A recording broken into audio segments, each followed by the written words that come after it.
Bom, você já entrou no ambiente e percebeu que tudo mudou quando a pessoa chegou. A conversa ganhou vida, os olhares se voltaram para ela, o clima ficou mais leve. Pois é, a verdade é que algumas pessoas têm uma energia magnética. Mas eu descobri, na marra, que isso não é dom, é uma habilidade. E hoje eu quero dividir com você como é que eu fui desenvolvendo isso. Não para ser o mais engraçado, nem o mais extrovertido, mas ser uma pessoa que elas querem por perto. Ser uma pessoa agradável, né? Então, se você gosta desse tipo de conteúdo, já vai se inscrevendo aqui no nosso canal, que tem muito conteúdo de valor para você. E vamos lá pro vídeo. Capítulo número 1. A energia que você entrega antes de você dizer qualquer palavra. Bom, por muito tempo, quando eu chegava em um lugar novo, uma reunião, uma festa, um elevador, eu entrava meio encolhido ali, tentando não chamar a atenção. Mas um dia eu percebi que isso me deixava invisível. E aí foi quando eu comecei a mudar.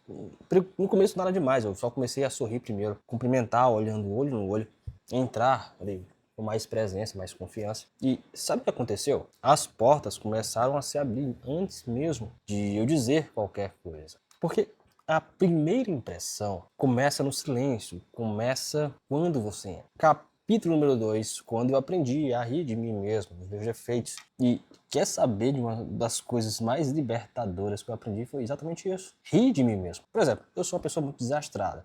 É real, eu sou muito desastrado. E toda vez que eu brinco com isso, as pessoas riem. Elas riem, não de mim, mas riem comigo. E isso mostra que eu estou em paz com quem eu sou.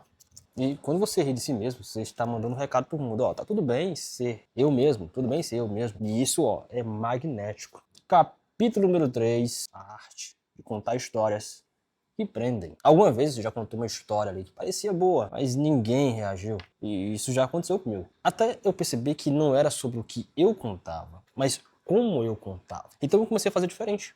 Passei a contar a história no presente, usar vozes diferentes, os diferentes personagens da minha história. Comecei a dar pausas, a sorrir, a jogar emoção naquela história que eu estava contando. A sorrir com os olhos quando eu lembrava da cena daquela história. Eu falava como se estivesse revivendo aquele momento. E aí todo mundo presta atenção naquilo, ri junto. É como se você estivesse contando uma piada mesmo. Ou uma história muito bem contada ali, com muita emoção, subindo, descendo, emoção com pausas estratégicas, fazendo as pessoas quererem saber o que vai acontecer em seguida, o que vai acontecer depois. E nem era uma história tão incrível, só a forma que eu contei que era incrível.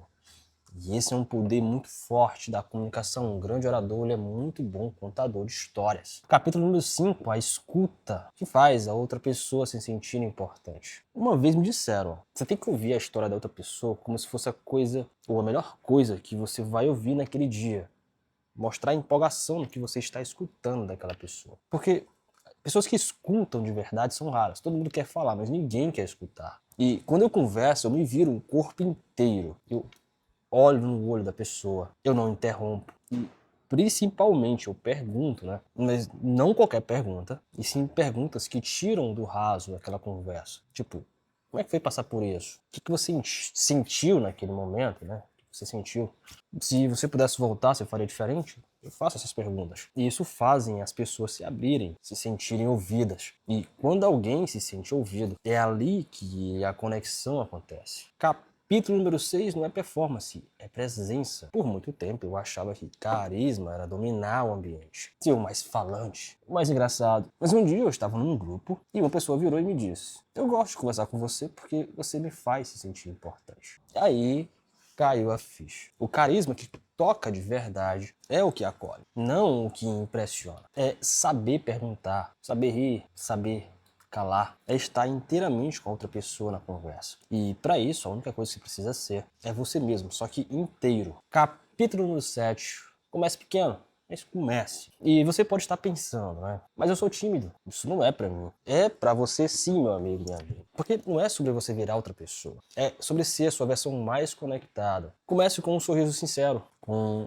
Conte-me mais sobre isso. Pode ser? Com uma história contada com mais presença. E aos poucos você vai notar as pessoas se abrirem mais com você. Vão sorrir mais. Vão lembrar de você com carinho. Mas não porque você for o mais impressionante. Mas foi porque você fez elas se sentirem vistas. E para concluir esse vídeo, vou te falar uma frase muito importante que vai ficar na sua cabeça. O que as pessoas mais lembram é de como você faz elas se sentirem visíveis, importantes. É como você faz elas se sentir. É disso que elas lembram. É como elas se sentem quando estão com você. E hoje eu penso em momentos especiais, com pessoas que eu já admirei, ou que só me marcaram. E percebo que não foi só o que elas disseram, mas o que eu senti estando com elas. E você pode ser essa pessoa na vida de alguém, com presença, com escuta, com verdade. As pessoas vão esquecer o que você disse, esquecer o que você fez, mas elas nunca esquecerão como você as fizeram se sentir. Lembre disso. E se você gostou do conteúdo, se inscreve aqui no nosso canal, e como falei, aqui tem muito conteúdo de valor para você. E eu te vejo no próximo vídeo. Comenta aí embaixo se você aprendeu alguma coisa nova hoje.